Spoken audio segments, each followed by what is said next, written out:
أعوذ بالله من الشيطان الرجيم بسم الله الرحمن الرحيم السلام علیکم ورحمۃ اللہ وبرکاتہ ان الحمد للہ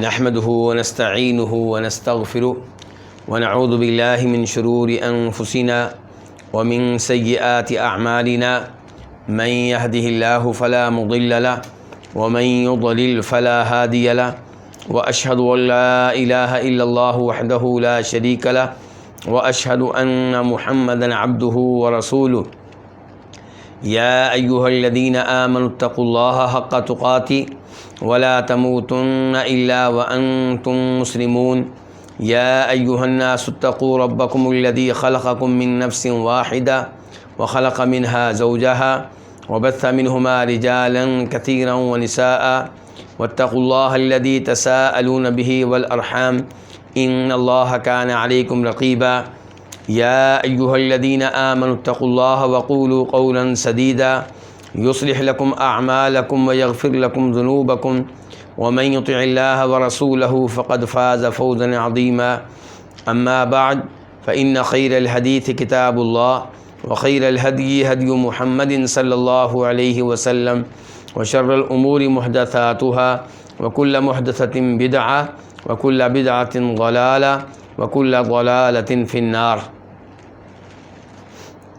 شرح السنہ امام بربہاری رحمہ اللہ کی عظیم الشان تالیف ہے، اور امام بربہاری ایک بڑے امام ہیں، امام احمد بن حنبل رحمہ اللہ کے شاگردوں کے شاگرد ہیں۔ اور بربہاری نے کیوں کہا جاتا ہے؟ ان چیزوں کی مناسبت سے جو ہندوستان سے لائی جاتی تھیں، وہ میڈیسنز اور ان دواؤں سے ملتی جلتی چیزیں، ان کی نسبت سے ان کو بربہاری کہا گیا۔ تو ایک بڑے امام ہیں، اور ہم ان کی کتاب میں سے جو مسئلہ پڑھ رہے ہیں آج کل، وہ مسئلہ نمبر ہے 97 اور یہ مسئلہ چونکہ لمبا ہے، اس لیے اس کے کئی پارٹ بنے ہیں، کئی حصے بنے ہیں۔ 2 حصوں پہ پہلے گفتگو ہو چکی ہے، اور آج اس مسئلے کا تیسرا اور آخری حصہ ہے انشاءاللہ۔ اس مسئلے میں امام بربہاری نے کہا ہے کہ کچھ علماء کرام نے کہا ہے کہ جہمی کافر ہیں، ان کو قتل کرنا بالکل جائز ہے، اور لیکن اس کا مطلب یہ نہیں کہ عام آدمی اٹھ کے قتل کرے، مراد یہ ہے کہ حکومت کے لیے انہیں قتل کرنا درست ہوگا۔ اور یہ لوگ جو ہیں اپنے کسی ایسے رشتہ دار کے وارث نہیں بن سکتے جو صحیح عقیدے والا ہو، یعنی کہ جہمی لوگ اپنے اس رشتہ دار کے وارث نہیں بن سکتے جو صحیح عقیدے والا ہو۔ کیوں؟ کیونکہ جہمی کافر ہیں اور وہ مسلمان ہے، اور جب یہ فوت ہو جائیں، جہمیوں میں سے کوئی فوت ہو جائے، تو اس کے رشتہ دار جو جہمی نہیں ہیں، جو صحیح عقیدے پہ ہیں، اس کے وارث نہیں بن سکیں گے۔ سوال پیدا ہوا، اتنا سخت فتویٰ کیوں؟ اسباب کیا ہیں؟ جرائم ان کے کیا ہیں؟ کون سے وہ اصول اور ضابطے ہیں، قواعد ہیں، جن کی وجہ سے ان پہ یہ فتویٰ لگا ہے؟ تو بہت سے اسباب ذکر کیے امام بربہاری رحمہ اللہ نے، اور 14ویں نمبر پہ کہا تھا وَقَالُوا لَيْسَ عَذَابُ قَبْرٍ وَلَا حَوْضٍ وَلَا شَفَاعَةٍ، اس لیے کہ یہ کہتے ہیں کہ نہ کوئی عذاب قبر ہے، اور نہ کوئی روز قیامت نبی علیہ الصلوۃ والسلام کا حوض ہوگا، اور نہ ہی روز قیامت کوئی شفاعت چلے گی، کوئی شفاعت کام آئے گی۔ ان 3 چیزوں کا انکار کیا انہوں نے، کس کا؟ عذاب قبر کا، حوض کا، اور شفاعت کا۔ عذاب قبر اور حوض کے اوپر تفصیل سے گفتگو ہو چکی ہے، شفاعت کے بارے میں تفصیلی گفتگو نہیں ہو سکی۔ اور یہاں پہ یہ بھی ایک اہم بات ہے کہ یہ تینوں چیزیں عذاب قبر، حوض اور شفاعت، یہ تینوں چیزیں متواتر احادیث سے ثابت ہیں۔ شفاعت کی طرف چلتے ہیں۔ سب سے پہلے یہ بیان کرنا چاہوں گا کہ شفاعت کا انکار کرنے والے صرف جہمی نہیں ہیں، شفاعت کا انکار کرنے والے صرف معتزلی نہیں ہیں، شفاعت کا انکار کرنے والے صرف خوارج نہیں ہیں، شفاعت کا انکار کرنے والے مولانا امین احسن اصلاحی بھی ہیں، جو جاوید احمد غامدی کے کیا ہیں؟ استاد ہیں۔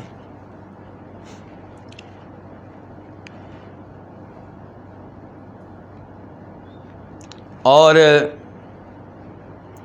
شفاعت جو ہے یہ وہ عقیدہ ہے جس سے پہچان ہوتی ہے اس آدمی کی جو درست عقیدے پہ ہے اور اس آدمی کی جو درست عقیدے پہ نہیں ہے۔ شفاعت کے معاملے میں دو طرح کی گمراہیاں ہیں۔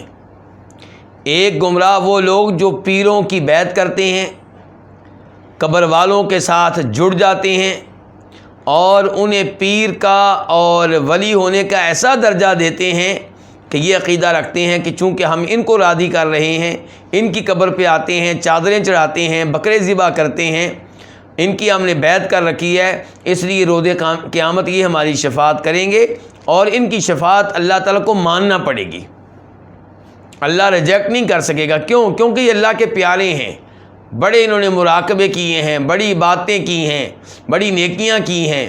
اب جب اللہ تعالیٰ ان کو جنت میں بھیجے گا اور ان کو تو لازمی طور پہ بھیجے گا تو یہ اڑ کر بیٹھ جائیں گے، کہیں گے نہیں ہم جنت میں نہیں جائیں گے جب تک کہ ان کو معاف نہیں کیا جائے گا، جب تک کہ ان کو جنت میں نہیں بھیجا جائے گا جنہوں نے ہماری بیعت کر رکھی تھی، جو ہماری قبر پہ حاضری دیتے تھے، جو ہمارے نام پہ بکرے ذبح کرتے تھے۔ تو یہ دونوں عقیدے غلط ہیں۔ یہ عقیدہ کہ یہ پیر جن کو آپ پیر سمجھتے ہیں، ولی سمجھتے ہیں، پکے جنتی ہیں، یہ عقیدہ غلط ہے۔ ہم کسی کے بارے میں گارنٹی نہیں دے سکتے۔ ہاں اگر کسی نے واقعی توحید کے اوپر زندگی گزاری ہے، کفر و شرک سے پاک تھا اور کبیرہ گناہوں سے دور رہتا تھا، فرائض و واجبات کی پابندی کرتا تھا، تو ہم کہیں گے لگتا ہے کہ جنتی ہے، امید ہے کہ جنتی ہے، لیکن 100% گارنٹی ہم کسی کی نہیں دے سکتے سوائے ان کے جن کی گارنٹی دی ہے نبی علیہ الصلوۃ والسلام نے۔ دوسرے نمبر پہ یہ کہنا کہ کسی پیر ولی کی یہ جرت کہ اللہ کے سامنے اڑ جائے، ضد کرے، اللہ کی اجازت کے بغیر کسی کی شفاعت کرے، یہ بہت بڑی جسارت ہے، بہت بڑی جرت ہے۔ جبکہ صورتحال یہ ہے کہ انبیاء کرام علیہم الصلوۃ والسلام روز قیامت کہہ رہے ہوں گے جب لوگ ان سے شفاعت کے لیے رابطہ قائم کریں گے کہ ان ربی قد غضب الیوم غضبا لم یغضب قبلہ مثلا ولن یغضب بعدہ مثلا نفسی نفسی اذهبوا الی غیری، کہ آج رب العالمین بڑے غصے میں ہے، اتنے غصے میں نہ پہلے کبھی تھا نہ آئندہ کبھی ہوگا، مجھ میں شفاعت کرنے کی ضرورت نہیں ہے، مجھے تو اپنی فکر ہے۔ یہ کون کہہ رہے ہیں؟ نبی۔ جاؤ کسی اور نبی کے پاس چلے جاؤ۔ سارے انبیاء کرام علیہم السلام شفاعت کرنے سے معذرت کر لیں گے، البتہ ہمارے آخری نبی جناب محمد الرسول اللہ صلی اللہ علیہ وسلم شفاعت کریں گے، اور ان کی شفاعت کی بھی صورتحال وہ نہیں ہوگی جو لوگ اپنے پیروں کے بارے میں کہتے ہیں کہ اڑ کر بیٹھ جائیں گے، ضد کریں گے۔ نہیں، آپ فرماتے ہیں کہ میں اللہ رب العزت کے عرش کے نیچے سجدے میں پڑ جاؤں گا، سجدے میں اللہ کو راضی کرنے کے لیے اللہ کی حمد و ثنا بیان کرتا رہوں گا، کرتا رہوں گا، کرتا رہوں گا۔ اللہ کی حمد و ثنا میں وہ الفاظ کہوں گا جو مجھے ابھی معلوم نہیں ہے، تب اللہ مجھے سکھائے گا۔ پھر حکم آئے گا کہ محمد سر اٹھاؤ صلی اللہ علیہ وسلم، بات کرو تمہاری بات سنی جائے گی، شفاعت کرو تمہاری شفاعت مانی جائے گی۔ تو یہ ہے صورتحال۔ تو ایک طرف یہ لوگ ہیں جو شفاعت کو مانتے ہیں لیکن اس میں غلو سے کام لیا، حد سے تجاوز کیا، اور دوسری طرف وہ ہیں جو شفاعت کے منکر ہیں، جو کہتے ہیں کسی قسم کی شفاعت نہیں ہوگی اور کوئی بھی شفاعت نہیں کر سکے گا۔ یہ کون ہیں؟ معتزلی، جہمی، خوارج وغیرہ، اور دونوں غلط ہیں، دونوں گمراہ ہیں۔ صحیح عقیدہ یہ ہے کہ روز قیامت شفاعت ہوگی ان کے حق میں جن کے حق میں اللہ چاہے گا، اور وہ کون ہوں گے؟ اہل توحید۔ اہل توحید کے حق میں شفاعت کر سکیں گے کون؟ جن کو اللہ شفاعت کرنے کی اجازت دے گا۔ وہ کون؟ انبیاء کرام علیہم السلام، اللہ کے فرشتے اور اللہ کے مومن بندے۔ لیکن کوئی بھی اللہ کی اجازت کے بغیر شفاعت نہیں کر سکے گا۔ کسی کی ضرورت نہیں ہوگی کہ اللہ کی اجازت کے بغیر کلام کر سکے، گفتگو کر سکے۔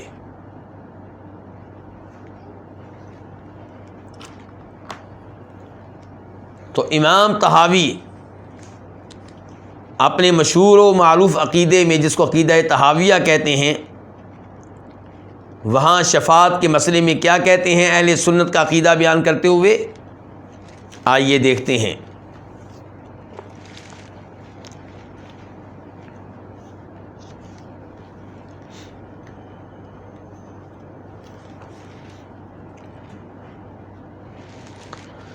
کہتے ہیں امام طحاوی: وَالشَّفَاعَةُ الَّتِي ادَّخَرَهَا لَهُمْ حَقٌّ،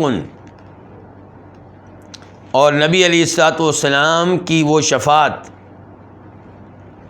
جو آپ نے اپنی امت کے لیے ذخیرہ کر رکھی ہے، وہ برحق ہے، جیسا کہ اخبار میں آیا ہے، احادیث میں آیا ہے۔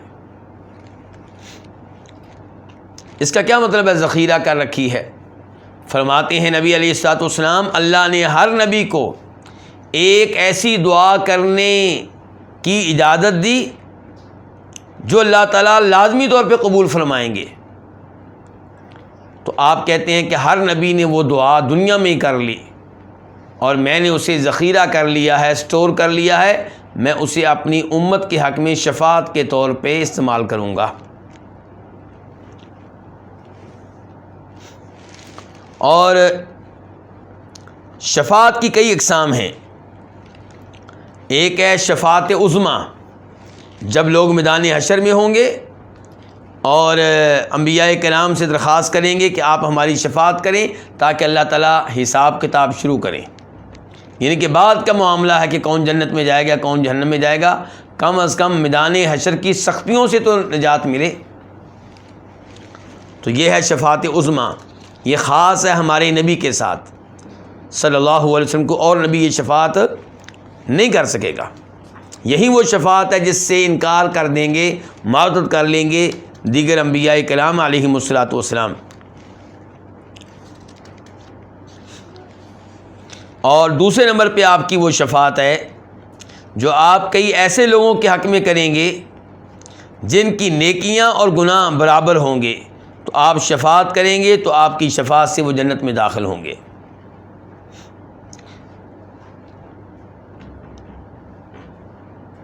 اور تیسرے نمبر پہ آپ کی شفاعت ان کے حق میں ہوگی جن کے بارے میں حکم ملے گا کہ ان کو جہنم میں پھینک دو، لیکن آپ کی شفاعت سے انہیں جنت میں بھیج دیا جائے گا، جہنم میں داخل نہیں کیا جائے گا، جہنم میں پھینکا نہیں جائے گا۔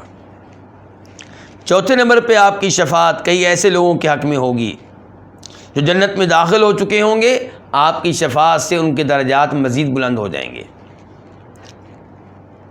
پانچویں نمبر پہ آپ کی شفاعت کئی ایسے لوگوں کے حق میں ہوگی جو جنت میں بغیر حساب کتاب کے داخل ہوں گے۔ چھٹے نمبر پہ آپ کی شفاعت ایسے شخص کے بارے میں جو عذاب کا حقدار ہوگا، لیکن آپ کی شفاعت سے اس کے عذاب میں کمی کر دی جائے گی، اور یہ شفاعت بھی خاص آپ کے ساتھ، اور یہ شفاعت کرنے والے کے لحاظ سے بھی خاص ہے اللہ کے رسول کے ساتھ، اور جس کے بارے میں شفاعت ہو رہی ہے اس لحاظ سے بھی یہ خاص ہے۔ یہ آپ کی شفاعت ہوگی اپنے چچا ابو طالب کے حق میں، ورنہ عام اصول کیا ہے جو قرآن کریم نے بار بار بیان کیا ہے کہ والذین کفروا لہم نار جہنم لا یقضی علیہم فیموتوا ولا یخفف عنہم من عذابها، کہ جو کافر ہیں ان کے لیے جہنم کا عذاب ہے، نہ موت آئے گی کہ جان چھوٹے اور نہ عذاب میں تخفیف اور کمی کی جائے گی، لیکن ابو طالب کے حق میں کمی کی جائے گی۔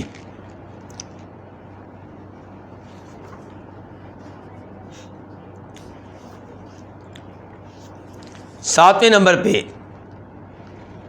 آپ شفاعت کریں گے اور آپ کی شفاعت سے تمام مومنوں کو جنت میں داخلے کی اجازت ملے گی۔ 8ویں نمبر پہ کبیرہ گناہوں کا ارتکاب کرنے والے وہ جو جہنم میں داخل کیے جا چکے ہوں گے، انہیں آپ کی شفاعت سے اور دیگر انبیاء کرام علیہم السلام کی شفاعت سے جہنم سے نکال دیا جائے گا۔ اور اس قسم کے بارے میں جو 8ویں قسم ہے کہ اہل ایمان اہل توحید کہاں ہوں گے، کئی ان میں سے کہاں ہوں گے، جہنم میں ہوں گے، کبیرہ گناہوں کا ارتکاب کرنے والے، اور انہیں جہنم سے پھر نکالا جائے گا۔ اس بارے میں احادیث متواتر ہیں۔ خوارج اور معتزلہ نے اس شفاعت کا انکار کیا ہے۔ یہ کون کہہ رہے ہیں؟ امام طحاوی کے عقیدے کی شرح کرنے والے، وضاحت کرنے والے امام ابن ابی العز الحنفی۔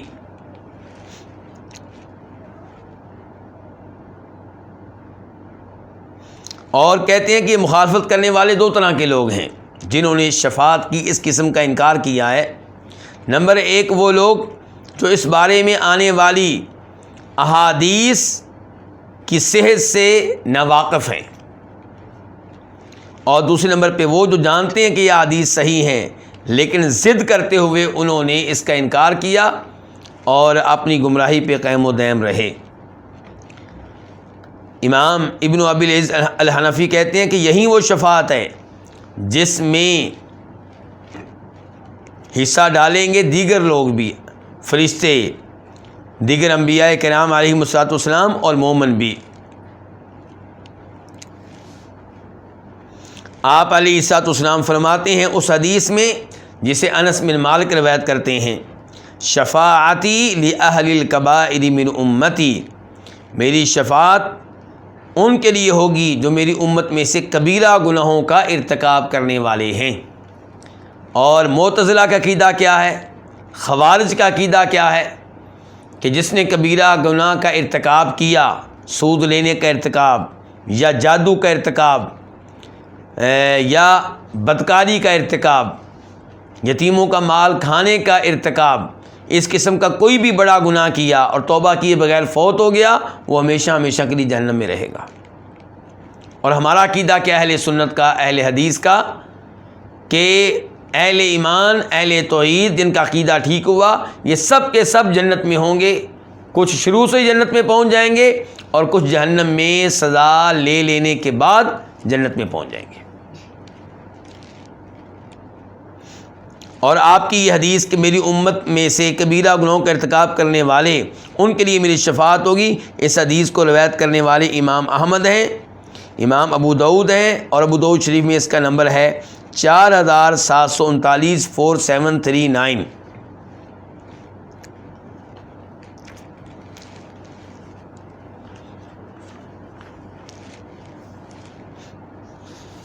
اور بخاری شریف کی حدیث ہے،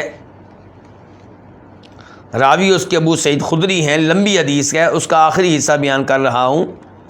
فیقول اللہ تعالی، فرماتے ہیں نبی علیہ الصلوۃ والسلام کہ پھر اللہ تعالیٰ فرمائیں گے، شفاعت الملائکۃ، فرشتوں نے بھی شفاعت کر لی، وشفع النبیون، میرے نبیوں نے بھی شفاعت کر لی، وشفع المؤمنون، اور مومن بندوں نے بھی شفاعت کر لی، وَلَمْ يَبْقَ إِلَّا أَرْحَمُ الرَّاحِمِينَ، اللہ تعالیٰ کہیں گے صرف ارحم الراحمین رہ گیا، ان کہ میں رہ گیا ہوں اور میں تمام رحم کرنے والوں میں سے سب سے بڑھ کے رحم کرنے والا ہوں۔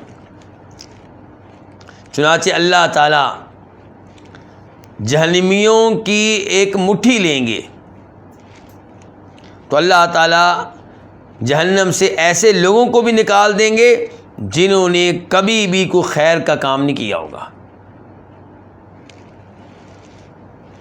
یہ مسلم شریف کی حدیث ہے اور اس کا نمبر ہے 183 183۔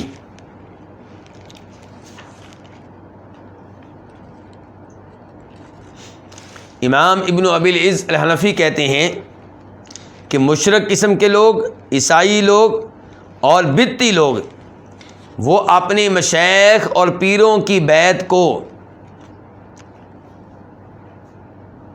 دنیا میں جو شفاعت چلتی ہے اس کی طرح بنا لیتے ہیں۔ دنیا میں شفاعت کیسی ہوتی ہے جی؟ مثال کے طور پہ جیسا کہ ایک امام نے یہ مثال دی ہے، میں ان کی مثال آپ کے سامنے رکھوں گا کہ چور نے چوری کر لی اور بادشاہ کا قانون یہ ہے کہ جو چوری کرے گا اس کا ہاتھ کاٹا جائے گا۔ چور پکڑ لیا گیا، بادشاہ کی بیگم کہتی ہے اس کو معاف کر دیں، یا بادشاہ کی بیٹی کہتی ہے اس کو معاف کر دیں۔ اب بادشاہ معاف کرنے پہ مجبور ہے، کیوں؟ محبت کے ہاتھوں مجبور ہو گیا ہے، اور اللہ تعالیٰ کو کوئی مجبور نہیں کر سکتا۔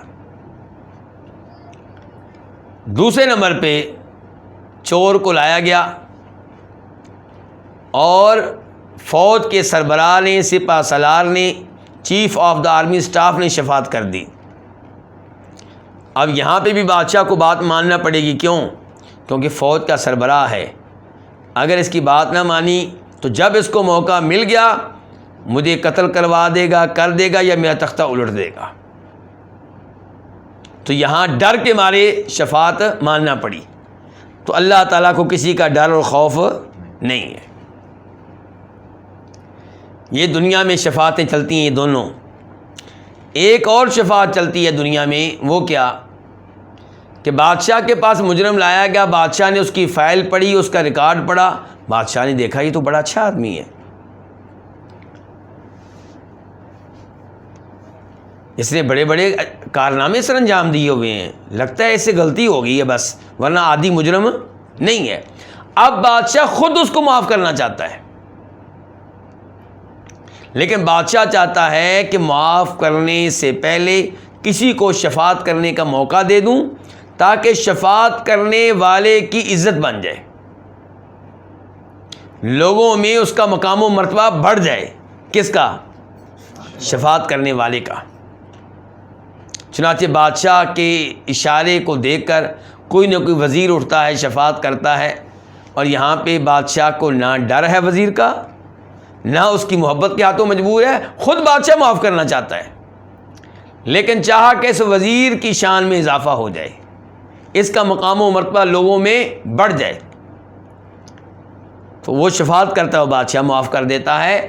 روز قیامت اللہ کے ہاں جو شفاعت چلے گی وہ اس تیسری قسم سے ملتی جلتی ہوگی کہ اللہ تعالیٰ خود اپنے کئی مومن بندوں کو معاف کرنا چاہتے ہیں، تو اللہ تعالیٰ نبیوں کو، فرشتوں کو، مومن بندوں کو شفاعت کا موقع دیں گے تاکہ ان شفاعت کرنے والوں کی شان میں اضافہ ہو جائے، ان کا مقام و مرتبہ بڑھ جائے۔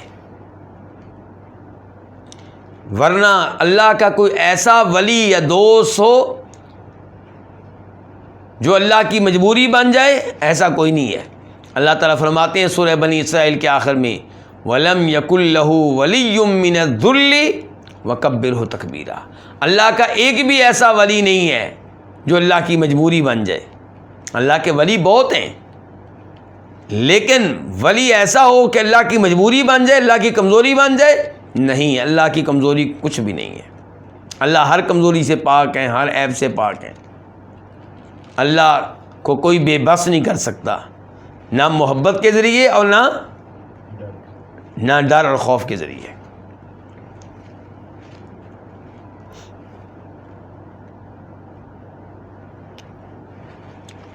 تو امام ابن ابی العز الحنفی کہہ رہے ہیں عقیدہ طحاویہ کی شرح میں کہ ایک طرف وہ لوگ ہیں جو سمجھتے ہیں کہ روز قیامت کی شفاعت دنیا کی شفاعت کی طرح ہوگی، وہ بھی غلط، اور ایک طرف وہ ہیں معتزلی اور خوارج جنہوں نے یہ کہا کہ کبیرہ گناہوں کا ارتکاب کرنے والے مجرم کی شفاعت روز قیامت نہیں ہو سکے گی، وہ ہمیشہ ہمیشہ جہنم میں رہے گا۔ دونوں کو غلط کہنے کے بعد امام ابن ابی العز الحنفی کہتے ہیں وَأَمَّا أَهْلُ السُّنَّةِ وَالْجَمَاعَةِ فَيُقِرُّونَ بِشَفَاعَةِ نَبِيِّنَا صلی اللہ علیہ وسلم فی اہل الکبائر وشفاعة غیرہ لیکن لا یشفع احد حتى یأذن اللہ له ویحد له حدا، کہ اہل سنت والجماعت نبی علیہ الصلوۃ والسلام کی اس شفاعت کو بھی مانتے ہیں جو آپ کبیرہ گناہوں کا ارتکاب کرنے والے مجرموں کے حق میں کریں گے، اور آپ کے علاوہ دیگر انبیاء کرام علیہم الصلوۃ والسلام بھی کریں گے، لیکن اہل سنت کا عقیدہ یہ ہے کہ کوئی بھی شفاعت نہیں کر سکے گا جب تک کہ اللہ تعالیٰ اسے شفاعت کرنے کی اجازت نہیں دیں گے، اور جب تک اللہ تعالیٰ اس کے لیے حد بیان نہیں کریں گے کہ تو اتنے لوگوں کی شفاعت کر سکتا ہے، اس کی کر سکتا ہے یا اس کی کر سکتا ہے۔ تو یہ ہے عقیدہ اہل سنت کا۔ اور جہمی اس عقیدے کا کیا کرتے ہیں؟ انکار کرتے ہیں۔ اب دیکھیں، عذاب قبر کی احادیث متواتر ان کا انکار، حوض کی احادیث متواتر ان کا انکار، شفاعت کی احادیث متواتر ان کا بھی انکار، اور اس کے ساتھ ساتھ عذاب قبر کے بارے میں تو آیات بھی موجود ہیں۔ ان سب کا انکار جب کریں گے تو پھر کفر کا فتویٰ نہیں لگے گا تو اور کون سا فتویٰ لگے گا؟ اس کے بعد امام بربہاری 15واں سبب بیان کرتے ہیں جس کی وجہ سے جہمیوں پہ فتویٰ لگا، کون سا؟ کفر کا۔ کہتے ہیں والجنت والنار لم یخلقا، کہ جہمی کہتے ہیں کہ جنت اور جہنم ان کو ابھی تک پیدا نہیں کیا گیا، فی الحال ان کا وجود نہیں ہے، گویا کہ کہنا چاہتے ہیں کہ ان کو بعد میں پیدا کیا جائے گا، فی الحال وہ موجود نہیں ہے۔ تو آئیے دیکھتے ہیں کہ یہ عقیدہ ان کا کیسا ہے۔ میں ایک دفعہ پھر رجوع کروں گا شرح عقیدہ طحاویہ کی طرف، اس کی جلد نمبر 2 صفحہ نمبر 614۔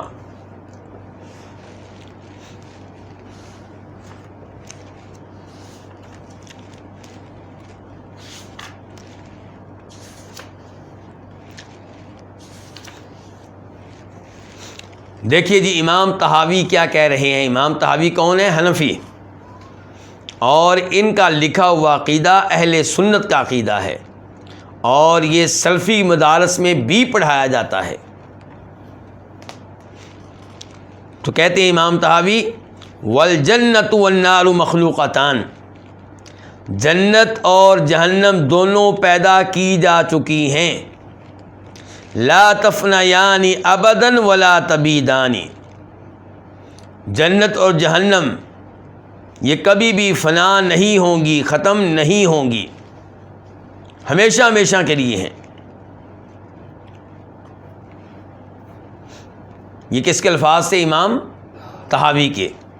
اب امام طحاوی کے ان الفاظ کی شرح کرتے ہوئے، وضاحت کرتے ہوئے، امام ابن ابی العز الحنفی کیا کہتے ہیں؟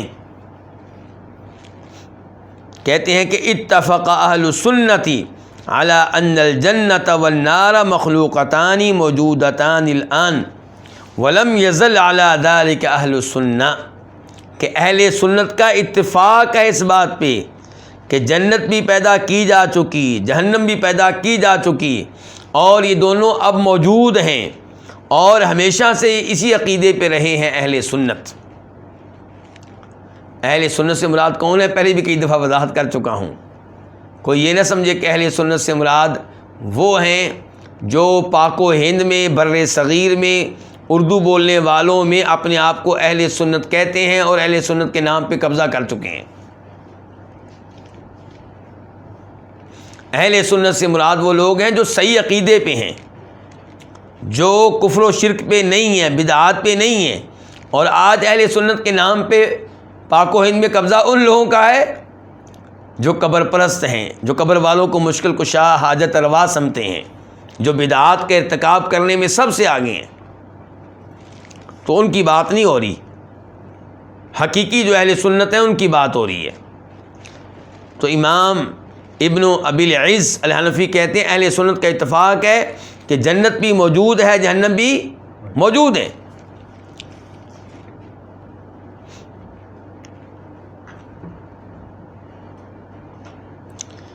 اچھا جی، یہ غلط عقیدہ جہمیوں نے کیسے اختیار کر لیا، معتزلیوں نے کیسے اختیار کر لیا؟ کون سا عقیدہ غلط؟ کہ جنت فی الحال موجود نہیں ہے، جہنم فی الحال موجود نہیں ہے۔ اس کے پیچھے سوچ کیا ہے؟ اس کے پیچھے ان کا اصول کیا ہے؟ تو امام صاحب کہتے ہیں، امام ابن ابی العز الحنفی، اصل میں اس کے پیچھے ان کا وہ فاسد اصول ہے، ان کا باطل اصول ہے۔ کیا اصول؟ کہ وہ یہ بتاتے ہیں کہ اللہ کو یہ کام کرنا چاہیے اور یہ کام نہیں کرنا چاہیے. اللہ تعالیٰ کے بارے میں یہ کون طے کرتے ہیں؟ معتزلی.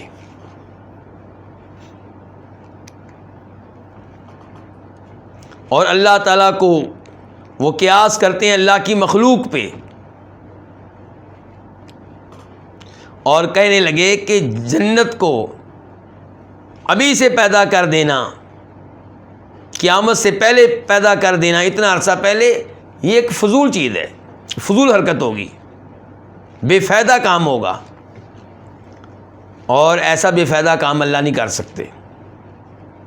بے قرآن کہتا ہے کہ اللہ پیدا کر چکے، احادیث کہتی ہیں اللہ پیدا کر چکے، وہ کہتے ہیں نا، یہ حکمت کے خلاف ہے.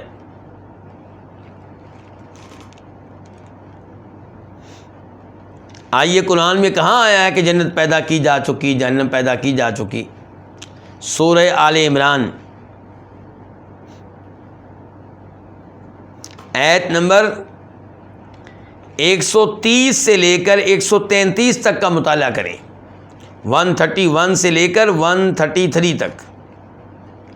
اللہ تعالیٰ کہتے ہیں یا ایھا الذین آمنوا لا تأکلوا الربا اضعافا مضاعفہ. اے ایمان والو، اللہ کس سے مخاطب ہے؟ ایمان والوں سے. اے ایمان والو، سود نہ کھاؤ، سود نہ لو، بڑھا چڑھا کر یہ سود لینا یہ غلط حرکت ہے، یہ کام نہ کرو. واتقوا اللہ، اور اللہ سے ڈر جاؤ تاکہ تم فلاح پاؤ، کامیابی حاصل کرو. پتہ چلا کامیابی کس میں ہے؟ سود لینے میں کہ نہ لینے میں؟ نہ لینے میں کامیابی ہے، دنیا کی بھی آخرت کی بھی. اللہ نے پہلے نمبر پہ کہا کہ سود لینے والو اللہ سے ڈر جاؤ، پھر کہا واتقوا النار التی اعدت للکافرین، اس جہنم سے بچ جاؤ جو حقیقت میں تیار کی گئی ہے کافروں کے لیے، تیار کی گئی ہے کافروں کے لیے. اور کہا کن سے جا رہا ہے بچ جاؤ؟ ایمان والوں سے، کہ تم اس جہنم میں نہ پہنچ جانا جو حقیقت میں اللہ نے کافروں کے لیے تیار کی ہے. اگر تم کافروں والی حرکتیں کرو گے تو تمہیں بھی اس میں ڈال دیا جائے گا. تو اللہ تعالیٰ کیا کہہ رہے ہیں؟ وہ تیار کی گئی ہے، اعدت فعل ماضی کا لفظ ہے کہ زمانے ماضی میں، گزشتہ زمانے میں تیار کی جا چکی. اس کے بعد اللہ تعالیٰ کیا کہتے ہیں؟ وسارعوا الی مغفرۃ من ربکم وجنۃ عرضها کعرض السماء والارض اعدت للمتقین. کہ ایمان والو دوڑ لگا دو، ایک دوسرے سے آگے نکلو.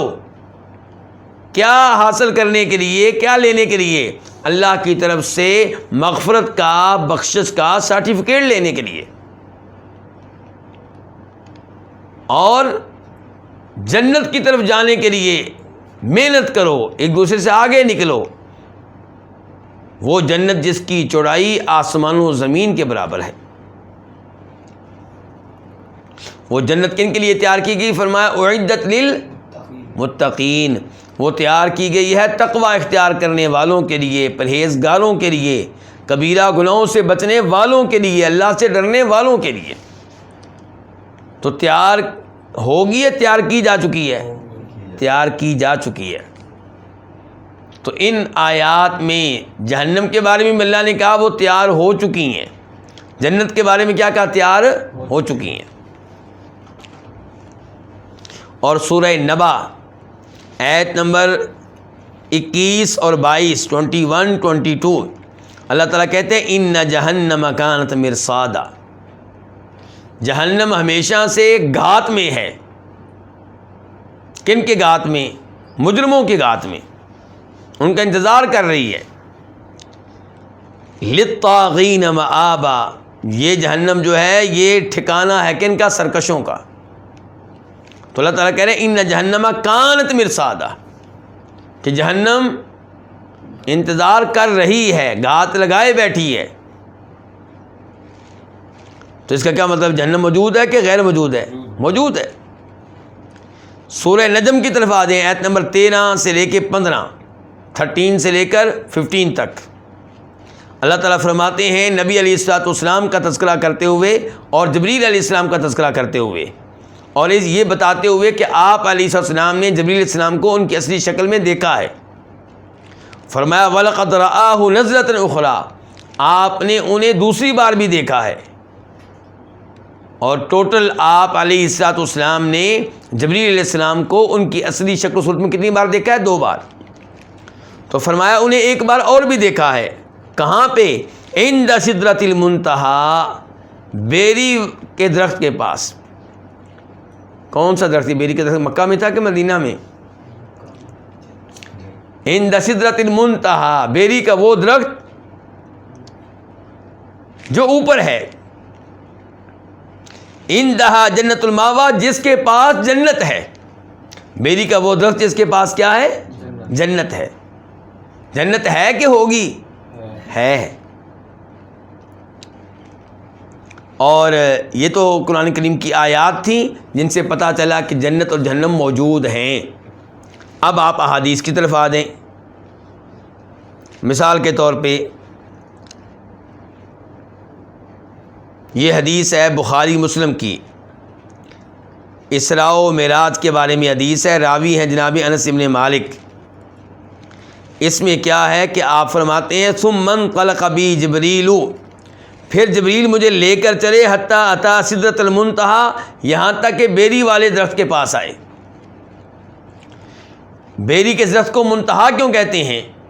کیونکہ یہ انتہا کی جگہ ہے، یعنی کہ دوسری حدیث میں وضاحت آئی ہے کہ اس کے پاس وہ چیزیں فرشتے پہنچاتے ہیں جو نیچے سے اوپر پہنچانا ہوتی ہیں، وہاں سے آگے وہ چیزیں لے لی جاتی ہیں کہ فرشتے آگے دینے کے لیے نہیں جاتے،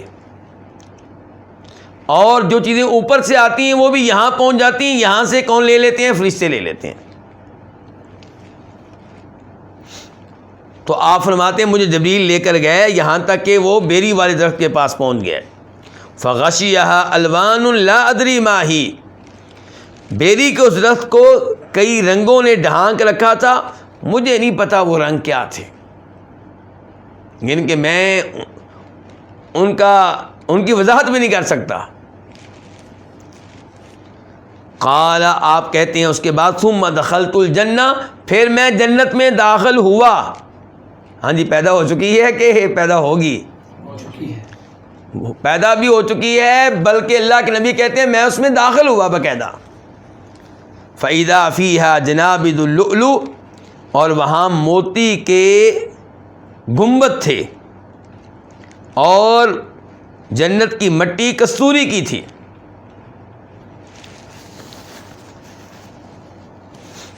اور پھر مجھے یہ بتائیں آپ لوگ، آدم علیہ السلام کو ابلیس نے کہاں سے نکلوایا تھا؟ جنت سے۔ جنت تھی کہ نہیں تھی؟ جنت تھی، اور اس سے آدم علیہ السلام کو نکلوایا ابلیس نے۔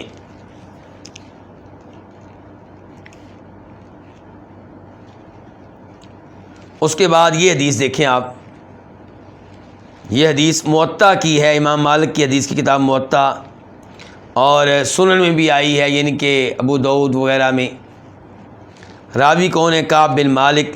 فرماتے ہیں نبی علیہ الصلوۃ والسلام انما نسمۃ المؤمن طیر، مومن کی روح پرندے کی شکل میں رہتی ہے۔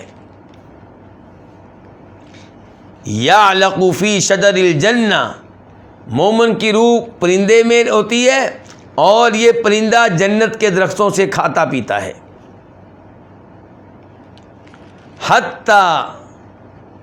حتی یرجع اللہ الی جسد یوم القیامہ، حتیٰ کہ اللہ تعالیٰ اس روح کو اس کے جسم میں واپس لوٹائیں گے۔ کب؟ قیامت کے دن۔ تو مومنوں کی روح پھر کہاں ہے جی؟ جنت میں۔ شہید کی روح کہاں ہوتی ہے؟ جنت میں۔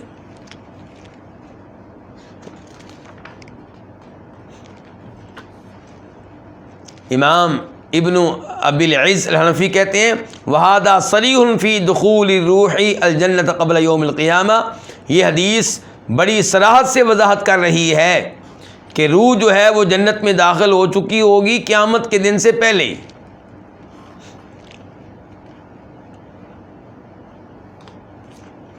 وہ لوگ جو کہتے ہیں کہ جنت ابھی پیدا نہیں ہوئی، ان کے دلائل کیا ہیں؟ ان کے دلائل میں سے ایک دلیل اللہ تعالیٰ کا یہ فرمان ہے سورہ آل عمران آیت نمبر 185 کل نفس ذائقۃ الموت، ہر ایک نے موت کا ذائقہ چکھنا ہے۔ اور اللہ تعالیٰ کہتے ہیں سورہ قصص میں آیت نمبر 88 میں 88 میں کل شیء ہالک الا وجہہ، اللہ تعالیٰ کے علاوہ ہر چیز ختم ہو جائے گی۔ اس کا مطلب یہ ہوا کہ جنت بھی ختم ہو جائے گی۔ جب سور میں جب وہ پھونکا جائے گا کس میں؟ سور میں، تو تب ہر چیز نے ختم ہو جانا ہے سوائے چند ایک کے۔ تو یہ کہتے ہیں کہ اگر جنت ہے تو پھر تو اس وقت ختم ہو جائے گی۔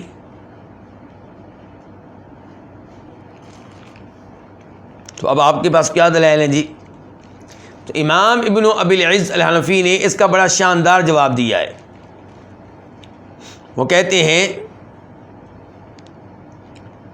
کہ جس آیت میں یہ آیا کہ ہر چیز ختم ہو جائے گی سوائے اللہ تعالیٰ کے، اس سے مراد کیا ہے، اس کا معنی کیا ہے؟ ہم تمہیں بتاتے ہیں اس کا معنی کیا ہے۔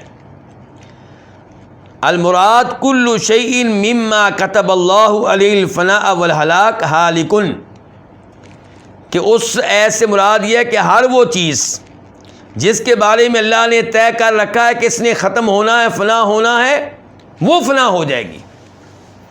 اور جنت اور جہنم خلقتا للبقاء، ان کو اللہ نے پیدا کیا ہے رہنے کے لیے، نہ کہ ختم ہونے کے لیے، تو یہ رہیں گی۔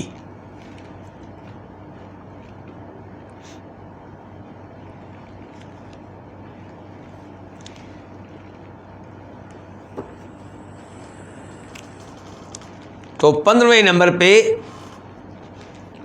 وہ کون سا سبب ہے جس کی وجہ سے جہمیوں کو کافر قرار دیا گیا کہ وہ کہتے ہیں کہ جنت اور جہنم ابھی پیدا نہیں ہوئی، جبکہ یہ عقیدہ قرآن کے خلاف، صحیح احادیث کے خلاف۔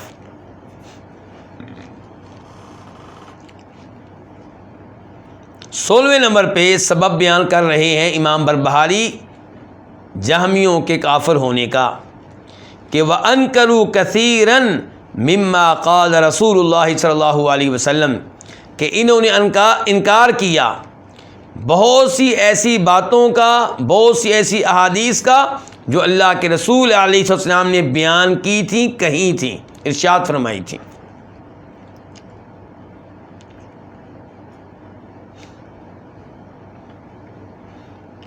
اس کا مطلب ہے ایک حدیث کا انکار نہیں کیا، کیا کہہ رہے ہیں؟ کثیراً، انہوں نے بہت سی احادیث کا انکار کیا ہے۔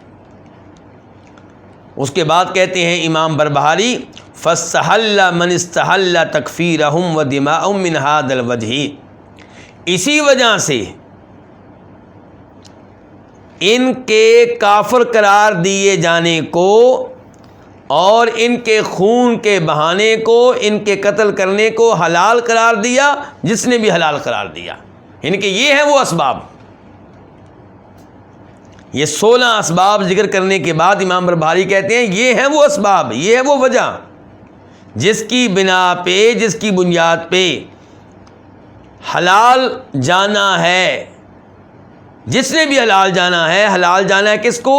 اس بات کو کہ ان کو کافر قرار دیا جائے اور ان کے خون بہانے کو، ان کے قتل کرنے کو جائز قرار دیا جائے۔ بات واضح ہو گئی جی؟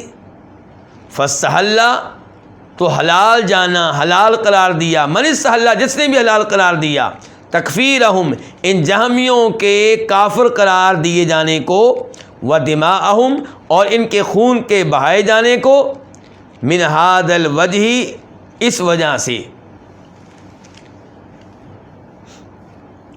لأن من رد آیۃ من کتاب اللہ فقد رد الکتاب کلہ، ومن رد اثرا عن رسول اللہ صلی اللہ علیہ وسلم فقد رد الاثر کلہ۔ کسی کے ذہن میں یہ بات آ سکتی ہے کہ چلو جی انہوں نے 20 حدیثیں نہیں مانی ہوں گی، 100 نہیں مانی ہوں گی، لیکن جو 1000 مانی ہیں وہ کہاں جائیں گی؟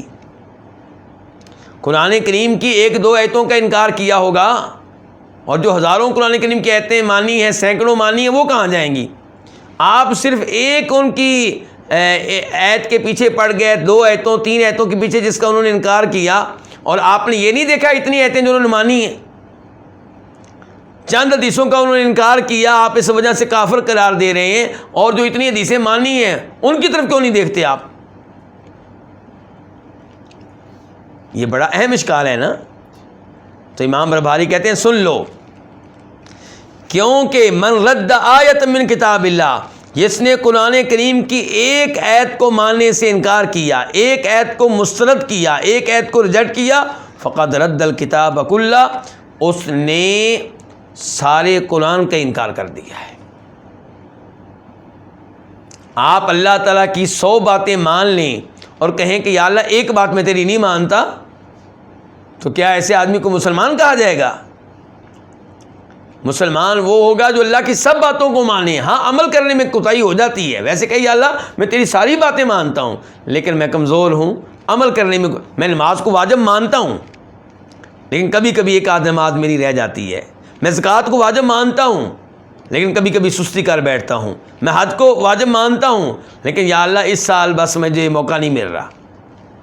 لیکن جو کہے میں واجب مانتا ہی نہیں، جو کہے میں مانتا ہی نہیں کہ جبریل علیہ السلام کوئی فرشتہ تھا، جو کہے میں مانتا ہی نہیں کہ جنت پیدا ہو چکی ہے، جو کہ میں مانتا ہی نہیں کہ جہنم پیدا ہو چکی ہے، جو کہ میں مانتا ہی نہیں کہ روز قیامت شفاعت چلے گی، جو کہتے میں مانتا ہی نہیں کہ روز قیامت اللہ کے رسول کا حوض ہوگا، تو جو ایک بھی آیت کو ماننے سے انکار کر دے گویا کہ اس نے پورے قرآن کا انکار کر دیا ہے۔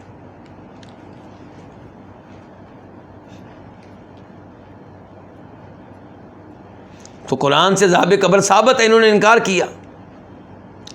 یاجوج ماجوج کے وجود کے یہ منکر ہیں، یہ کہتے ہیں ہم نہیں مانتے کہ یاجوج ماجوج کوئی قوم موجود ہے، جبکہ ان کا تذکرہ قرآن میں آیا۔ اور آج کل کے زمانے میں یہ یاجوج ماجوج کے وجود کا انکار کرنے والے کون ہیں؟ اصلاحی صاحب، امین احسن اصلاحی، جاوید احمد غامدی کے استاد۔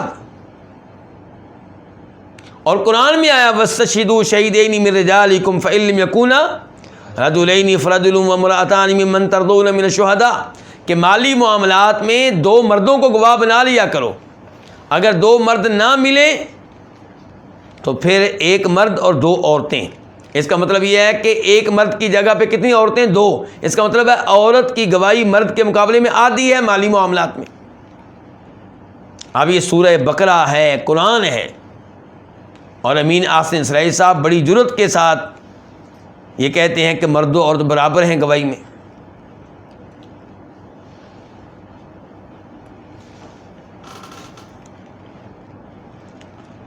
اس کے بعد کہتے ہیں امام بربہاری وَمَنْ رَدَّ أَثَرًا عَنْ رَسُولِ اللَّهِ صلی اللہ علیہ وسلم فَقَدْ رَدَّ الْأَثَرَ كُلَّهُ، اور جو نبی علیہ السلام سے آنے والی احادیث میں سے ایک حدیث کو رد کر دے، مسرد کر دے، ریجیکٹ کر دے، تو اس نے تمام احادیث کو ریجیکٹ کر دیا۔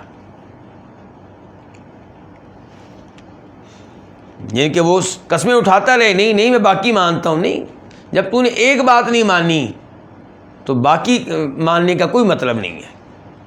اگر آپ اللہ کے رسول کو اہمیت دیتے ہیں تو اللہ کے رسول کی ہر حدیث کو مانیں۔ ہاں یہ الگ بات ہے کہ آپ کہیں کہ میں اس حدیث کی جو سند ہے اس کے اوپر میں مطمئن نہیں ہوں، لوگ کہتے ہیں کہ اللہ کے رسول نے حدیث بیان کی ہے لیکن میں مطمئن نہیں ہوں اس پہ۔ لیکن جو کہے ہاں حدیث مانتا ہوں، بخاری کی ہے، مسلم کی ہے، لیکن نہیں یہ قرآن کے خلاف ہے میں نہیں مانتا، میری عقل کے خلاف ہے میں نہیں مانتا، سائنس کے خلاف ہے میں نہیں مانتا، تو پھر ایسا آدمی مسلمان نہیں رہتا۔ امام بربہاری مزید کہتے ہیں وَهُوَ كَافِرٌ بِاللَّهِ الْعَظِيمِ، اور ایسا آدمی اللہ تعالیٰ کا منکر ہے، اللہ کے ساتھ کفر کرنے والا۔ کون؟ جو ایک بھی آیت کو ماننے سے انکار کرے، جو ایک بھی صحیح حدیث کو ماننے سے انکار کرے۔ فَدَامَتْ لَهُمُ الْمُدَّةُ، امام بربہاری کہتے ہیں ان کے لیے ایک مدت رہی، ان کو ایک مدت ملی۔ کیا مطلب؟ ایک وقت آیا کہ ان کو غلبہ ملا، ایک وقت آیا کہ ان کو شان و شوکت مل گئی، ایک وقت آیا کہ ان کو حکومت مل گئی، ایک وقت آیا کہ حکمران ان کے ساتھ مل گئے۔ فدامت لہم المدہ، تو ایک مدت ان کے لیے رہی۔ یہ کس صدی کی بات کر رہے ہیں؟ یہ 3 صدی ہجری کی بات کر رہے ہیں. خود یہ کس صدی کے ہیں امام بربہاری؟ خود امام بربہاری 4تھی صدی کے ہیں. ان کے فوت ہوئے ہیں 329 ہجری میں. اس کا مطلب یہ ہے کہ انہوں نے اپنی زندگی کا ایک حصہ گزارا ہے 3ری صدی میں اور کچھ حصہ گزارا ہے 4تھی صدی میں. تو اس کا مطلب یہ ہے کہ یہ جانتے ہیں اچھی طرح ان حالات کو جن حالات سے امت گزری. تو کہتے ہیں فدامت لہم المدہ، کہ ایک مدت ان کی رہی. کن کی؟ جہمیوں کی. وَوَجَدُوا مِنَ السُّلْطَانِ مَعُونَةً عَلَى ذَلِكَ، اور انہوں نے حکمران کی طرف سے، بادشاہ کی طرف سے مدد پائی اس معاملے میں. یعنی کہ ان غلط عقائد کے معاملے میں ان کو بادشاہ کا بھی تعاون مل گیا، حکمرانوں کا تعاون مل گیا. یہ کس بادشاہ کی بات کر رہے ہیں؟ مامون کی، عباسی خلیفہ مامون، جو فوت ہوا ہے 218 ہجری میں، 218 ہجری میں. اور اسی کے زمانے میں امام احمد بن حنبل کو سزائیں ملنا شروع ہوئیں. اسی کے زمانے میں یہ عقیدہ سامنے آیا کہ قرآن اللہ کی مخلوق ہے. امام احمد وغیرہ کہتے تھے کہ قرآن اللہ کی صفت ہے، اللہ کا کلام ہے، مخلوق نہیں ہے. چنانچہ امام احمد کو، دیگر علماء کرام کو سزائیں دی گئیں. اور امام احمد کا فوت ہوئے ہیں 241 ہجری میں، 241. مامون کا فوت ہوا ہے 218 میں. اور اس کے زمانے میں امام احمد کو سزائیں ملتی رہی ہیں. پھر مامون کے بعد آیا معتصم، اور یہ فوت ہوا ہے 227 ہجری میں، 227. اس کے زمانے میں بھی جہمیوں کو قوت ملی ہے اور امام احمد کو سزائیں ملتی رہی ہیں.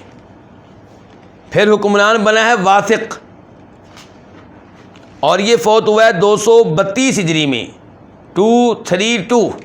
اور اس کے زمانے میں بھی امام احمد کو سزا ملتی رہی ہے. تو کہتے ہیں امام بربہاری وَوَجَدُوا مِنَ السُّلْطَانِ مَعُونَةً عَلَى ذَلِكَ، اور انہوں نے اس معاملے میں مدد پائی کس کی طرف سے؟ حکمران کی طرف سے.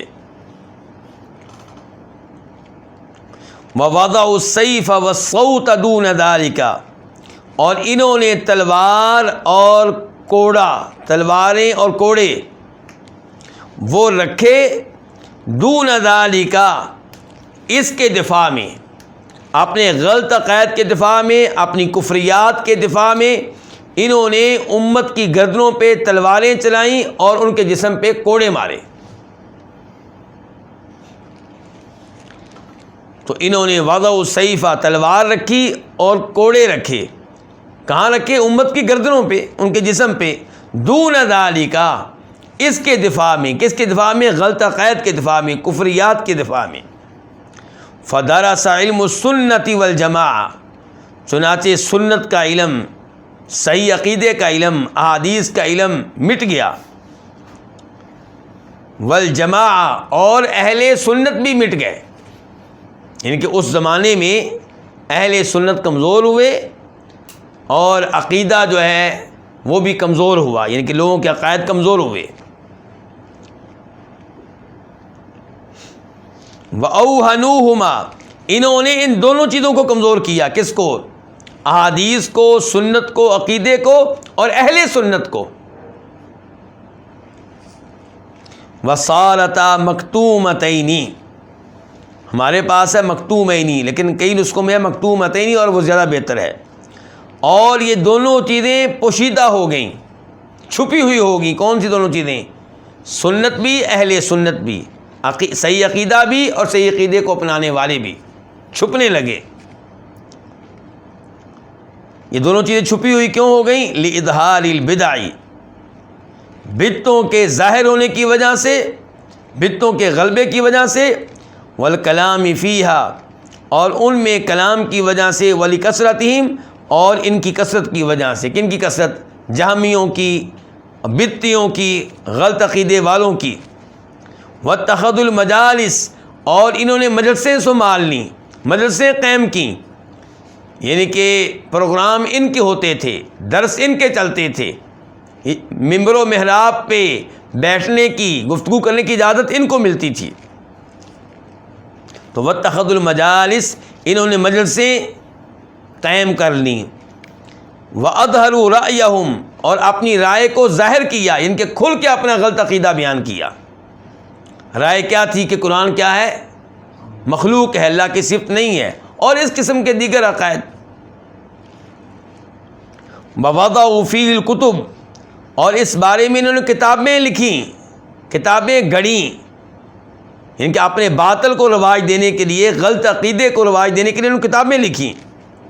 وَأَطْمَعُ النَّاسِ، لوگوں کو لالچ دی، لوگوں کو عہدے دیے، لوگوں کو مال دیا۔ وَطَلَبُوا لَهُمُ الرِّئَاسَةَ، اور ان کے لیے ریاست، چودراہٹ انہوں نے طلب کی، یعنی کہ ان کو مال کی لالچ دی گئی، عہدوں کی لالچ دی گئی کہ تمہیں قاضی بنا دیں گے، تمہیں جج بنا دیں گے۔ فَكَانَتْ فِتْنَةٌ عَظِيمَةٌ، تو یہ بہت بڑا فتنہ تھا، بہت بڑی آزمائش تھی کہ کون صراط مستقیم پہ رہتا ہے، صحیح عقیدے پہ رہتا ہے، اور کون لالچ کی وجہ سے، مال کی وجہ سے، عہدے کی وجہ سے غلط عقیدے کی طرف چلا جاتا ہے۔ لم ينجو منها الا من عصم اللہ، اس عظیم فتنے سے نہیں بچ سکا مگر وہ جس کو اللہ نے محفوظ رکھا، جس کے اوپر اللہ کا خاص کرم ہوا، ورنہ عام طور پہ لوگ اس فتنے میں گمراہی کا شکار ہو گئے، ان کی باتوں میں آ گئے۔ فَأَدْنَىٰ مَا كَانَ يُصِيبُ الرَّجُلَ مِن مُجَالَسَتِهِمْ أَن يَشُكَّ فِي دِينِهِ، تو کم از کم جو آدمی کا نقصان ہوتا تھا، فَأَدْنَىٰ کم از کم، مَا كَانَ يُصِيبُ الرَّجُلَ جو آدمی کا نقصان ہوتا تھا، مِن مُجَالَسَتِهِمْ ان کے ساتھ اٹھنے بیٹھنے کی وجہ سے، وہ کم از کم نقصان کیا تھا؟ أَن يَشُكَّ فِي دِينِهِ، کہ آدمی اپنے دین میں شک کرنے لگتا۔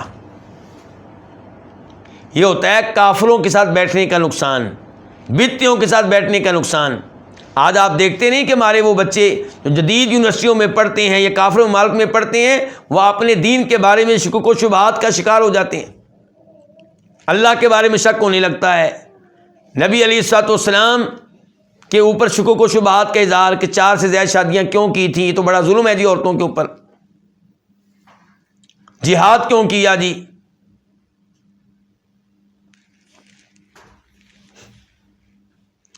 تو کم از کم جو آدمی کا نقصان ہوتا ہے ان کے ساتھ اٹھنے بیٹھنے کی وجہ سے کہ وہ اپنے دین پہ شک کرنے لگ جاتا ہے۔ اسی لیے اللہ تعالیٰ فرماتے ہیں سورہ انعام میں آیت نمبر 68 68، وَإِذَا رَأَيْتَ الَّذِينَ يَخُوضُونَ فِي آيَاتِنَا فَأَعْرِضْ عَنْهُمْ، جب آپ ان لوگوں کو دیکھیں جو ہماری آیتوں کے بارے میں بحث و مباحثہ کرتے ہیں، ان کے ہماری آیتوں کا مذاق اڑاتے ہیں، ان کا انکار کرتے ہیں، فَأَعْرِضْ عَنْهُمْ، آپ ان سے اعراض کریں، ان کے ساتھ نہ بیٹھیں، حتیٰ یخوضوا فی حدیث غیری، جب تک کہ کسی اور چیز کے بارے میں گفتگو نہ شروع کر دیں۔ وَإِمَّا يُنْسِيَنَّكَ الشَّيْطَانُ، اور اگر شیطان آپ کو بھلا دے، آپ ان کے ساتھ بیٹھ جائیں، فَلَا تَقْعُدْ بَعْدَ الذِّكْرَىٰ مَعَ الْقَوْمِ الظَّالِمِينَ، تو جب یاد آ جائے تو اٹھ جائیں، اب ان کے ساتھ نہ بیٹھیں۔ اور سورہ نساء آیت نمبر 140 140 میں اللہ تعالیٰ کہتے ہیں انکم اذا مثلہم، ایسے لوگوں کے ساتھ بیٹھو گے تو تمہارا بھی وہی حکم ہوگا جو ان کا ہوگا، تمہیں بھی ویسے ہی گناہ ملے گا جیسے ان کو ملے گا، تمہیں بھی سزا ملے گی جیسے ان کو ملے گی۔ اس سے پتہ چلا کہ بدتیوں کے ساتھ نہیں بیٹھنا چاہیے۔ اور فرماتے ہیں نبی علیہ الصلوۃ والسلام، حدیث ابو داؤد کی، نمبر ہے 4833 4833، کہ الرجل علی دین خلیلہ، انسان اپنے دوست کے دین کے اوپر ہوتا ہے۔ فَلْيَنْظُرْ أَحَدُكُمْ مَنْ يُخَالِلْ، تم میں سے ہر کوئی دیکھے کہ وہ اس کی دوستی کس سے ہے۔ آپ غلط لوگوں سے دوستیاں لگائیں، بدتیوں کے ساتھ دوستیاں لگائیں، اور آپ کہیں جی میں تو ٹھیک ہوں، کب تک آپ ٹھیک رہیں گے؟ انسان کمزور ہے، دوسروں کی باتوں میں آ جاتا ہے، نبی علیہ السلام کیا دعا کرتے تھے؟ یا مقلب القلوب ثبت قلبی علی دینک، دلوں کو پھیرنے والے میرے دل کو نہ پھیرنا، اسے دین پہ، شریعت پہ، توحید پہ، صحیح عقیدے پہ قائم و دائم رکھنا۔ تو یہاں پہ کہہ رہے ہیں امام بربہاری کہ کم از کم جو آدمی کو نقصان پہنچتا تھا ان کے ساتھ اٹھنے بیٹھنے کی وجہ سے کہ وہ اپنے دین پہ شک کرنے لگتا، او یتابعہم، یا ان کا پیروکار بن جاتا، ان کی موافقت کرتا، ان کا ساتھی بن جاتا، او یزعم انہم علی الحق، یا گمان کرتا کہ یہ لوگ بھی حق پہ ہیں۔ یہ بھی مسئلہ ہے نا کہ آپ کہیں وہ بھی ٹھیک، یہ بھی ٹھیک، بتی بھی ٹھیک، میں بھی ٹھیک، تم بھی ٹھیک، سب ٹھیک۔ ولا یدری انہ علی الحق او علی الباطل، اور ایسا آدمی یعنی کہ جو بتیوں کے ساتھ بیٹھے، ان کی مجالس میں جائے اور آج کے زمانے میں نیٹ پہ بیٹھ کے ان کی تقریریں سنیں، ان کے قریب سنیں، اور آج لوگ ایسا ہی کر رہے ہیں، قبر پرستوں کی تقریریں سنتے ہیں، بتیوں کی سنتے ہیں، پھر کہتے ہیں مولوی صاحب یہ اس کے بارے میں سمجھ نہیں آ رہی، بھی آپ کیوں سنتے ہیں ان کی تقریریں؟ ہاں کبھی آپ نے سن لی یا کسی نے بھیج دی، آپ سن بیٹھے تو کوئی بات نہیں، آپ ہم سے رابطہ کریں، انشاءاللہ ہم وضاحت کریں گے، لیکن آپ اپنی عادت بنا لیں ان کی تقریر سننا، جبکہ صحیح دین کا علم آپ کے پاس نہیں ہے، اپنے دین کا پتہ نہ ہو، اور گمراہوں کے، بتیوں کے، کافروں کی تقریریں آپ سننی شروع کر دیں، اور پھر آپ کہیں جی مجھے گمراہ نہیں کر سکتے۔ فرمایا ولا یدری، اور ایسا آدمی نہیں جانتا کہ وہ حق پہ ہے یا باطل پہ، کیونکہ شکوک و شبہات کا شکار ہو گیا نا، اب اس کو یقین نہیں ہوتا کہ میں حق پہ ہوں کہ باطل پہ ہوں۔ فصار شاکن، تو وہ شک کرنے والا بن جاتا ہے۔ فہلک الخلق، تو بہت سی مخلوق ہلاک ہوگی، تباہ ہوگی اس انداز سے، کیونکہ جو دین میں شک کرے اللہ تعالیٰ اس کا دین قبول نہیں کرتے۔ جو کہے کہ ممکن ہے اللہ ہو، ممکن ہے نہ ہو، یہ کہیں زیادہ امید ہے کہ ہے، ایسا آدمی کافر ہے۔ جو کہے ممکن ہے کہ قیامت آئے، ممکن ہے کہ نہ آئے، لیکن 99% مجھے امید ہے کہ آئے گی، ایسا آدمی کافر ہے۔ ذرا بھی شک کرنے کی گنجائش نہیں اللہ کے وجود میں، اللہ کے معبود برحق ہونے میں، اللہ کے رسولوں پہ، قرآن میں، آخرت پہ، تقدیر پہ ذرا بھی شک کریں گے، شک کرنے والا آدمی مسلمان نہیں رہتا۔ فہلک الخلق، تو ایک مخلوق کیا ہو گئی؟ تباہ ہو گئی، دین کے لحاظ سے تباہ ہو گئی، ہلاک ہو گئی۔ حتیٰ کان ایام جعفر، یہاں تک کہ جعفر بادشاہ کے دن آ گئے۔ الذی یقال له المتوکل، جس کو متوکل کہا جاتا ہے۔ یہ عباسی بادشاہ جو تھے اپنے لقب رکھا کرتے تھے، جیسے آج کل سعودی حکمران اپنا لقب کیا رکھتے ہیں؟ خادم الحرمین الشریفین۔ شاہ فہد تھے تو ان کا بھی لقب کیا تھا؟ خادم الحرمین الشریفین۔ بعد میں جو آئے ان کا بھی یہی تھا۔ تو عباسی خلفاء نے بھی اپنے لقب رکھنے شروع کر دیے۔ اب ان کا لقب کیا تھا؟ دیکھیں، المتوکل علی اللہ، اللہ پہ توکل کرنے والا۔ نام یہ نہیں ہے، نام کیا؟ جعفر۔ یہ جعفر کون ہے؟ جعفر بن معتصم باللہ، ان کے باپ کا نام کیا ہے؟ معتصم باللہ، وہ بھی لقب ہے، نام کیا؟ محمد۔ تو جعفر بن محمد، لیکن لقب کے لحاظ سے متوکل بن معتصم۔ اور یہ ہارون رشید کا پوتا ہے، کون؟ جعفر۔ اور یہ جعفر کب فوت ہوا ہے؟ یہ فوت ہوا ہے 247 ہجری میں، 274۔ امام احمد کو سکون ملا اسی کے زمانے میں۔ تو کہہ رہے امام بربہاری یہاں تک کہ جعفر کے دن آ گئے، یعنی کہ وہ خلیفہ بن گیا، وہ جعفر الذی یقال له المتوکل، جس کو کیا کہا جاتا ہے؟ متوکل۔ فاطفأ اللہ بہ البدع، اللہ نے اس کے ساتھ بدعتوں کی آگ کو بجھایا۔ جعفر سبب بنا کس چیز کا؟ بدعتوں کو بجھانے کا، ختم کرنے کا، انہیں ٹھنڈا کرنے کا، اس کے فتنے کو ٹھنڈا کرنے کا۔ فاطفأ اللہ بہ البدع، اللہ نے اس کے ساتھ بدعتوں کو بجھایا۔ وأظہر بہ الحق، اور اس کے ساتھ اللہ نے حق کو ظاہر کیا۔ وأظہر بہ اہل سنہ، اور اس کے ساتھ اللہ تعالیٰ نے اہل سنت کو ظاہر کیا، غلبہ دیا، ان کی اب قوت ملنے لگی سنت کو اور اہل سنت کو۔ کس کے زمانے میں؟ متوکل کے زمانے میں۔ وطالت السنتہم، اور ان کی زبانیں دراز ہو گئیں، لمبی ہو گئیں۔ کن کی؟ اہل سنت کی مراد یہ کہ اب گفتگو کرنے کا موقع ملا، اب قوت ملی، اب حق بیان کرنے لگے، مع قلتہم، ان کے قلیل تعداد میں ہونے کے باوجود، وکثرت اہل البدع، اور بدعتیوں کے بہت زیادہ ہونے کے باوجود، الی یومنا ھذا، ہمارے آج کے دن تک، یعنی کہ اب اہل سنت عقیدہ بیان کرتے ہیں حالانکہ وہ کم ہیں اور بدعتی زیادہ ہیں، لیکن الحمدللہ اہل سنت درست عقیدہ بیان کر رہے ہیں۔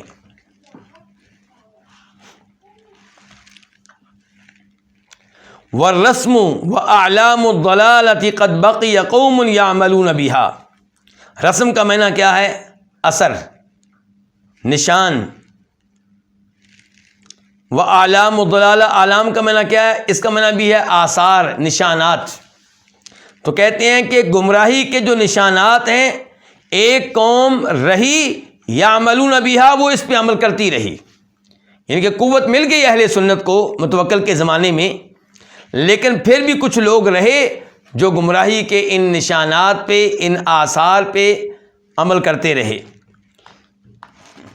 قد بقی قوم، ایک قوم رہی یعملون بہا، وہ اس پہ عمل کرتے رہے، ویدعون الیہا، اور اس کی طرف دعوت بھی دیتے رہے، لوگوں کو بلاتے رہے۔ لا مانع یمنعہم، کوئی روکنے والا ان کو روک نہ سکا، ولا احد یحجزہم، اور کوئی بھی ان کو منع نہ کر سکا۔ اما یقولون ویعملون، کس چیز سے منع نہ کر سکا؟ اس سے جو وہ کہتے تھے اور اس سے جس پہ وہ عمل کرتے تھے، یعنی کہ جس غلط عقیدے پہ وہ عمل کر رہے تھے، جو غلط عقیدہ وہ بیان کر رہے تھے، اس سے انہیں کوئی روک نہیں سکا۔ کچھ نہ کچھ ان کے لوگ رہے ہیں جو یہ غلط عقیدہ بیان کرتے رہے ہیں، لوگوں میں پھیلاتے رہے ہیں، اس پہ عمل کرتے رہے ہیں۔ تو اس کے ساتھ ہی ہمارا یہ مسئلہ اپنے اختتام کو پہنچا۔ البتہ یہ جو جعفر المتوکل علی اللہ ہے، اس کے بارے میں بیان کرنا چاہوں گا کہ امام ذہبی اپنی کتاب سیر اعلام النبلاء میں کہتے ہیں، جلد نمبر 12 اور صفحہ نمبر 30، کہ خلیفہ بن خیاط کہتے ہیں، امام ذہبی کہتے ہیں کہ خلیفہ بن خیاط کہتے ہیں، استخلف المتوکل، متوکل کو خلیفہ بنایا گیا، فاظہر سنہ، اس نے سنت کو ظاہر کیا، سنت کو غلبہ دیا، وتکلم بہا فی مجلسہ، اور اپنی مجلس میں وہ سنت کے حق میں گفتگو کرتا، سنت پہ مشتمل گفتگو کرتا، وکتب الی الآفاق برفع المحنہ، اس نے مختلف شہروں میں لیٹر لکھے کہ یہ ازمائش ختم کی جائے کہ تم قرآن کو مخلوق مانتے ہو یا غیر مخلوق مانتے ہو، یہ سزائیں دینے کا جو سلسلہ قائم ہوا تھا ازمائش کا، اس کو ختم کیا جائے۔ وبسط سنہ، اور اس نے لکھا کہ سنت کو عام کیا جائے، ونصر اہلیہ، اور اہل سنت کی مدد کی جائے۔ تو یہ بڑی اہم گفتگو تھی امام بربہاری، جس میں انہوں نے سب سے پہلے یہ کہا کہ کچھ علماء کرام نے جہمیوں پہ کفر کا فتویٰ لگایا ہے، پھر اس فتوے کے اسباب ذکر کیے، اور اس کے بعد یہ کہا کہ کوئی ایک بھی آیت رد کرے، ایک بھی حدیث رد کرے تو کافر ہو جاتا ہے، اور پھر بتایا کہ ایک وقت آیا ان کو غلبہ ملا، ان کو قوت ملی، بادشاہ ان کے ساتھ تھے، تو تب انہوں نے امت کو قتل کیا، انہیں سزائیں دیں، کوڑے ان کو مارے، اور اس زمانے میں سنت کا علم اور اہل سنت کمزور ہوئے اور چھپنے لگے، اور بدعتوں کا غلبہ تھا، مجالس پہ، ممبر و محراب پہ ان کا غلبہ تھا، اور ان کا عقیدہ کھلے عام بیان کیا جا رہا تھا۔ انہوں نے اپنے عقیدے کے حق میں اس زمانے میں کتب بھی لکھی ہیں، لوگوں کو لالچ بھی دی، لوگوں کو انہوں نے عہدے بھی دیے، اور بڑا یعنی کہ بہت بڑا فتنہ ہوا، چند ہی لوگ اس سے محفوظ رہ سکے، اور کم از کم اثر جو ہوتا تھا ان کی مجلس میں بیٹھنے کا کہ انسان اپنے دین پہ شک کرنے لگتا،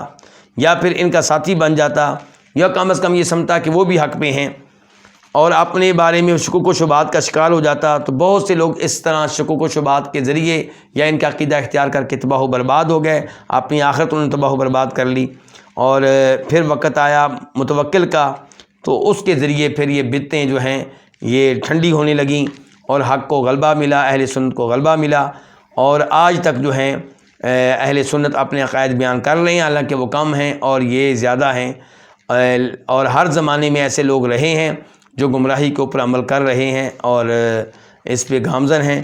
اللہ تعالی ہم سب کو ہر طرح کی گمراہیوں سے محفوظ رکھے اور صحیح عقیدے پہ قائم و دائم رکھے۔ وآخر دعوانا الحمدللہ رب العالمین۔